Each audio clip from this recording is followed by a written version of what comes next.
जय सिया राम मेरे प्यारे बहन भाइयों, मैं आप सबको सुना रही हूँ सुंदरकांड। एक दोहे की चौपाइयाँ अर्थ सहित। सुंदरकांड का पाठ करने से सभी दोष दूर हो जाते हैं और जो व्यक्ति सुंदरकांड के पाठ को रोज नियमित रूप से करता है या करती है, उनके सारे कष्ट दूर हो जाते हैं। हम सबको पता नहीं चलता कि भगवान हमारे कष्ट कब दूर कर देते हैं, पर लेकिन बहुत कृपा करते हैं हनुमान जी। चलें चौपाई की तरफ।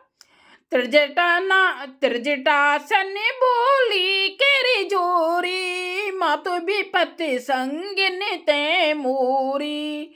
तजो देह करु बेगो पाई, दुसह बेरऊ अब नहीं सही जाई। अर्थ इसका, सीता जी हाथ जोड़कर त्रिजटा से बोली, हे माता, तू मेरी विपत्ति की संगनी है। अपना दुख दर्द बोल रही हैं त्रिजटा नाम की राक्षसनी से। जल्दी कोई ऐसा उपाय कर जिससे मैं शरीर छोड़ सकूं। विरह असह्य हो चला है, अब यह सहा नहीं जाता। और ये सारी बातें हनुमान जी बैठे बैठे सुन रहे हैं। आने काटिर चुचिता बनाई, मातु अनल पुण्य देह लगाई। सत्य करे मम प्रीत सयानी, सुने को श्रवण सूल समबानी। अर्थ इसका, काठ लगाकर चिता बनाकर सजा दे। त्रिजटा से बोल रही है सीता माँ, हे माता, फिर उसमें आग लगा दे। हे सयानी, तू मेरी प्रीत को सत कर दे। रावण की सूल के समान दुख देने वाली वाणी कानों से कौन सुने। क्योंकि रावण बोल रहा था ना कि 1 महीने में ये कहना ना माने तो मैं इसे अपनी तलवार से मार डालूंगा। ये सारी बातें हनुमान जी सुन रहे हैं। सुनते बचन पद गए समझाए से, प्रभु प्रताप बल सुजसु सुनाए से।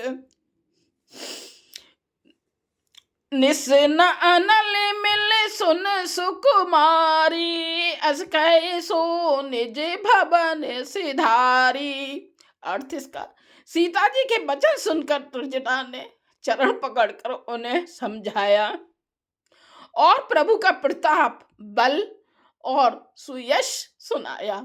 उसने कहा, हे सुकुमारी, सुनो, रात्रि के समय आग नहीं मिलेगी।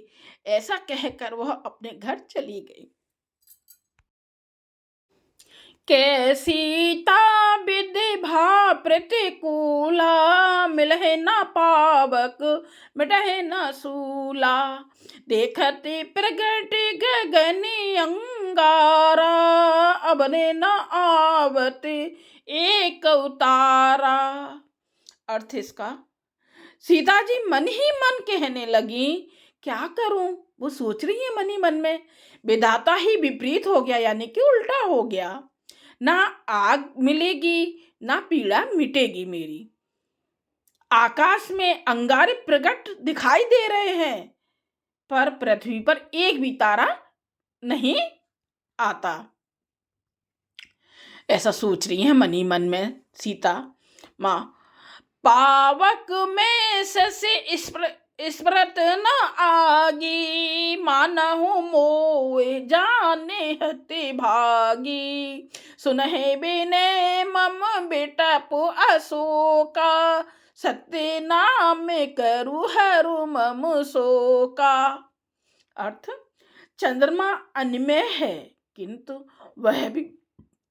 वह भी मानो मुझे हतभागिनी जानकर आग नहीं बरसाता। हे अशोक वृक्ष, मेरी विनती सुन, मेरा शोक हर ले और अपना अशोक नाम सत्य कर। कैसा कितना दुख हो रहा है सीता जी को, और मन ही मन में विनती कर रही हैं सबसे। नूतन किसले अनल समाना, देह अग्नि जन करे निदाना।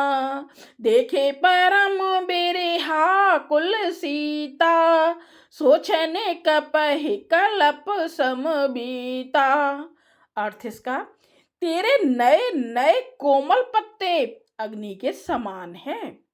अग्नि दे, ब्रह रोग का अंत मत कर।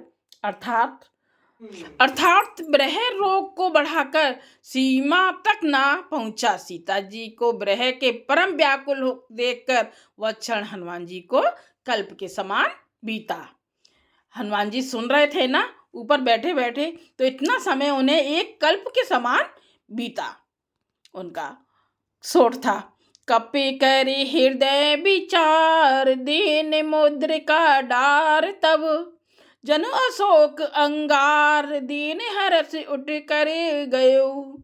अर्थ इसका, तब हनुमान जी ने हृदय में विचार कर सीता जी के सामने अंगूठी डाल दी, मानो अशोक ने अंगार दे दिया।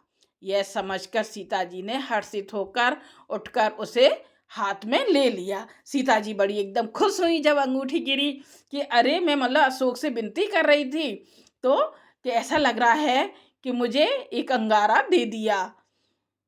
मतलब ये हुआ हमारा 12वां भाग। सुंदरकांड सुनते रहिए और श्री राम जी हनुमान जी की कृपा को पाते रहिए। भगवान करें कि आप सबके घरों में खुशियां आए, नकारात्मक ऊर्जा समाप्त हो और घर में सुख शांति और समृद्धि रहे।